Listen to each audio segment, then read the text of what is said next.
Chopin's Cello Etude isn't that much harder for those of us with small hands than for anybody else. But one of our main tools that we have with small hands when we need to connect things that are too far is the pedal. And we should use legato pedaling to connect the lines that we need to connect in here. But I actually want to try to convince you that when you're playing the Cello Etude, you should practice it with as little pedal as you can possibly stand. I'm totally convinced that the reason that Chopin called this an etude and not a prelude, because really, yes, the melody is in the left hand, but it's not that terribly difficult until you leave out the pedal. And if you leave out the pedal and connect everything with just the legato in the hand, it does become truly an etude. Now, that's not always the choice that you want to make on the concert stage.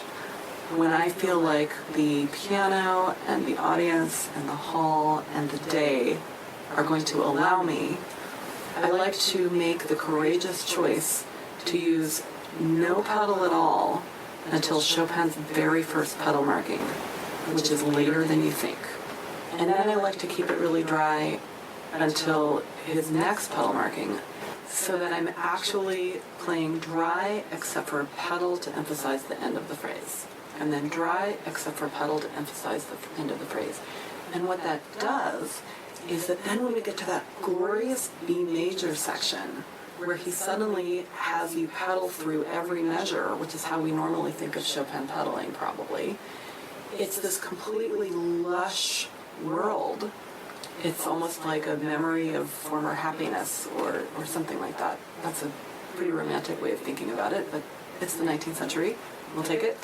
So we have this moment of lush B major happiness with the pedal, and then it can be really devastating to leave that when you come back to E minor and you have the return to the C sharp minor with no pedal again. I don't always have the courage to do that, but I encourage you to try practicing it that way. Even if you end up using the pedal on the concert stage, and sometimes that is the right choice. Sometimes we have to go for pretty instead of stark. But if you practice it without the pedal, it will be so good for your ears, and you will learn so much from this piece. So I challenge you to try it.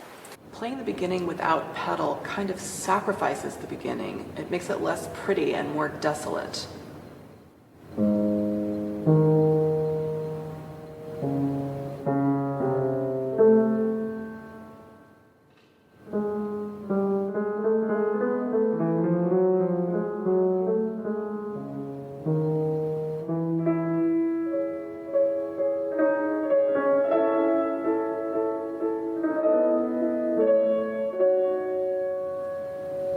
But it highlights the contrast with the pedaled B major section, so that when you get to it, you arrive at this relief of lush major sound, like a memory of happier times.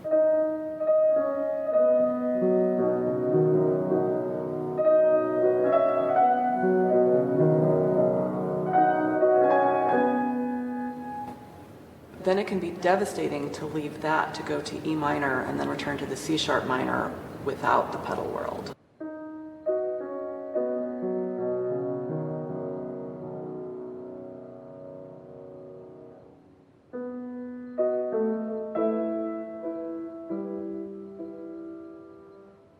In measure 24, there's the reach of a ninth from the G sharp to the A sharp.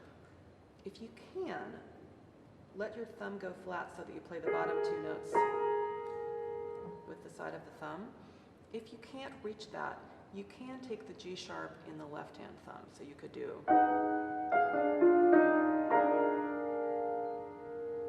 If you do that, then you can let go the top A sharp to play the rest of the chord with a smaller hand.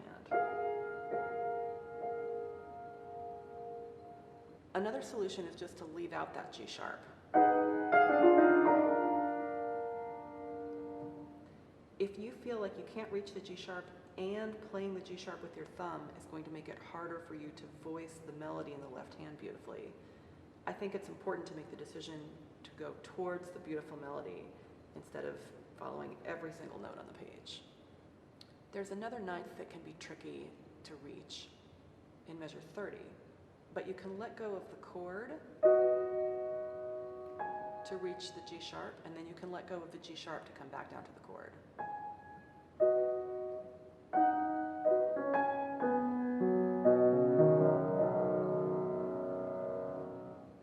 At the end of measure 44, you can let go of the chord so that you can reach to the C sharp. There are also some places where the left hand has to do some pretty big stretches, especially in the beautiful B major B section at measure 29.